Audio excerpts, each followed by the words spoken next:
নমস্কার বন্ধুরা, শুভ রথযাত্রা। তো সেই উপলক্ষে আজকে আমার মেজোজা মানে দীপা ঠাকুরের জন্য একটু ভোগ রান্না করছে। আমার শরীরটা আজকে ঠিক ভালো লাগছিল না, সেই জন্য সেই আজকে ঠাকুরের ভোগ রান্না করছিল।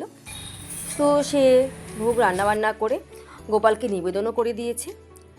তারপর আজকে হচ্ছে গিয়ে যেহেতু রথযাত্রা, সেই উপলক্ষে আমাদের এখানে প্যান্ডেলে দুর্গা মায়ের কাঠামো যাত্রা হয় আজকে থেকে। তো সেই উপলক্ষে আমরা সবাই একসঙ্গে একেবারে বাদ্যযন্ত্র নিয়েই নদীর ঘাটে গেছিলাম। সেটা খুব মজার, কিন্তু আমাদের জন্য সেই দিনটা খুব মজার হয়। কারণ কি, আমাদের আজকে থেকে কিন্তু মনে হয় যে মা দুর্গা এসে গেছে, মানে পুজো পুজো গন্ধটা কিন্তু আমাদের এসে গেছে একেবারে। তো সেই আনন্দটাও ভীষণ ভীষণ একটা মজাদার। সবাই মিলে নদীতে যাওয়া, তারপর ওখানে গিয়ে ঘট ভরা।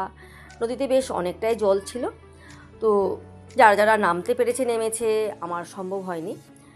জল ভরে উনি একদম ডুবকি মেরে ঘট ভর্তি করতে হয়, একটা নিয়ম আছে। তারপর সেই ঘট এনে ঘট স্থাপন করেছে। ঠাকুরমশাই এখানে পুজো করেছেন।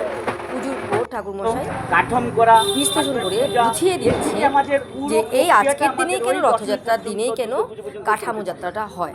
এটা আজ নয়, দীর্ঘদিনই আমাদের একটা কাজ। এই দিন থেকে জগন্নাথের যাত্রা শুভ বলেই আমরা প্রতি বছর এই দিন থেকে আমরা। ভিডিওটা ভালো লাগলে প্লিজ লাইক শেয়ার কমেন্ট করবেন।